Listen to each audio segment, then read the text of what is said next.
Welcome to this special coverage of traffic conditions out here after the polar vortex. What are we going to call this, Lisa? We're going to call it a storm. The storm, the blizzard, the vortex. Mike Nelson was calling it a polar vortex more than a bomb cyclone yesterday. So we'll go with a big winter blizzard storm. All right, so some of the conditions are not great. Let me start with some of the road conditions that continue and the closures that continue out to the eastern plains. So I-70 is still closed actually from Lyman on the westbound side all the way back here towards town, and from I-70, E-470 all the way out to Kansas. There is a camera out that way over in Burlington. Bobby, it's on the sea, if you will. You can see actually out that way. This is over but in Burlington, and it doesn't really look that bad out there. You can see the winds bouncing around. There are icy spots from Lyman out to Burlington out to Kansas, but the blizzard conditions continue in Kansas right now. And so the Kansas folks, they don't want Colorado to be sending truckers and folks out that way when there's more services and more places to stay, and it's safer to stay here in Denver. So that's why it's still closed down on the eastbound side, even though you probably could make it pretty well out there on I-70 to the eastern plains. It's just still not safe enough yet in Kansas, but I expect that to abate later on today. All right, let's go back to the map, and there are other conditions and other closures, including I-76 from 168th Avenue, basically around Brighton, all the way to Nebraska, both sides. Again, the same conditions up in Nebraska. It's actually worse up that way and up into South Dakota, and so I think I-76 might be closed longer because of that. Highway 34 is still closed, Kersey to Akron. That's just outside of Greeley, all the way through Brush, and then getting on over here to just a little bit east of I-76. Some of these county roads and some of the highways out to the eastern plains, as soon as that weather again moves out, I think we'll be in better shape out that way. And we still have Highway 86 closed down Elizabeth to I-70, and once I-70 opens, that should open as well. We've had some pretty tough conditions down here in the south side of town. From down through the Gap project, and actually what they're doing is using the plows to regulate the speeds for the folks that are going through there. Let's take a look at some of the drive times now between downtown and the Denver Tech Center. We still have a crash. Let me see if I can bring it up on the screenwriter camera here on the southbound side. Yeah, it's ready. Here, Bobby, go to that one. It's southbound I-25 right there after Broadway. This left lane crash has been there for over an hour. And the fire department has already come and gone. The police department has come and gone. So we're just still hanging out waiting for, I guess, some more tow trucks to get in here and haul this out of here. And it's been a struggle to get tow trucks to some of these crashes because they've been so scattered around town here. And you see some of that heavy traffic there. So let's go back to the map and you can take a look at some of the other drive times, at least for right now. 225 has been really tough. We've had a slide-off crash. Somebody spun out right near 225 in Alameda. It's actually the second crash we've had in there today. One was southbound, that one. The other one was on the northbound side, starting to recover on the northbound speeds, and the Cherry Creek Dam Road should be open now.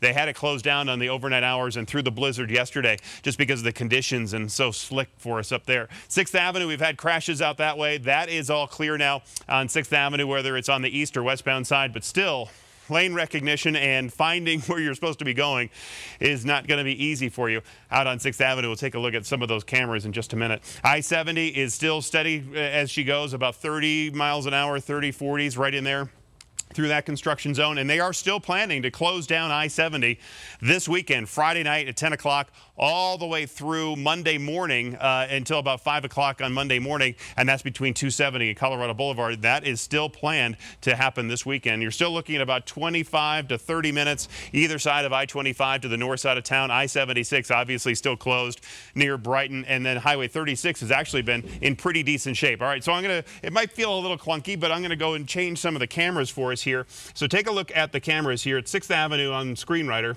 at Kipling. And those are the conditions right now where we have basically snow-covered roads. You're starting to carve out, because we've had more traffic here, starting to carve out some of the lane markers, which is really nice and very welcoming. But those ramps and bridges and overpasses are super-duper slick. This is that crash on 225 on the southbound side. That truck went way off to the side, spun out into the snow, and you see that one lane to the right is the one that's blocked. So just one lane is basically getting through as folks are trying to get through there. And then you're now looking at the northbound side. See that truck with the flashing lights there? That's the northbound side. So those 3 lanes are open, but it's still very slow out there in Aurora. This is I-70 in Kipling, and surprising, you can actually see the lanes. You can actually see some of the lanes in between here, and it looks just wet.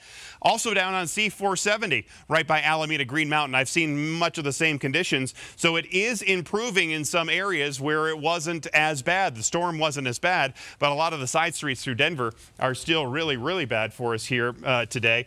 Let me take a look at this camera. This is the one down in the Toma Road area, south of Castle Rock, and again, the conditions are improving there. And speaking of I-25, if we go to 38 here, Rory, or Bobby, go to 38, if you would. This is Rory. He is driving north on I-25, just passing here 225.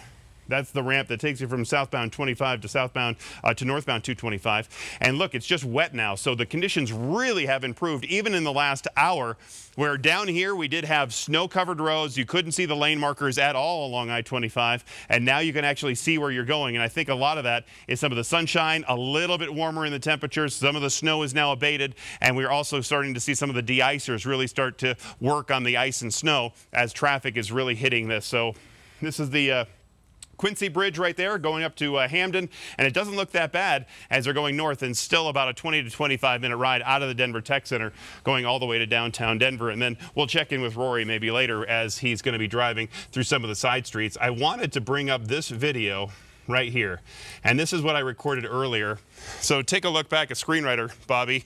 So this was earlier this morning. This is right at I-76 and I-70 on the eastbound side, and somebody was going a little bit too fast for conditions, spun out, bonk, right there into the pole. Just perfect. And there's the only pole in this entire area, and then they spun out and went boop right into the behind it. So they've already towed this car out of there, but it shows you some of the conditions that folks are dealing with, and people are getting comfortable with these conditions and then getting into these crashes. So unfortunately, that's the way it goes along some of these roadways here today. Let's go take a look at the sea, and I'll take you a look up to the north side of town.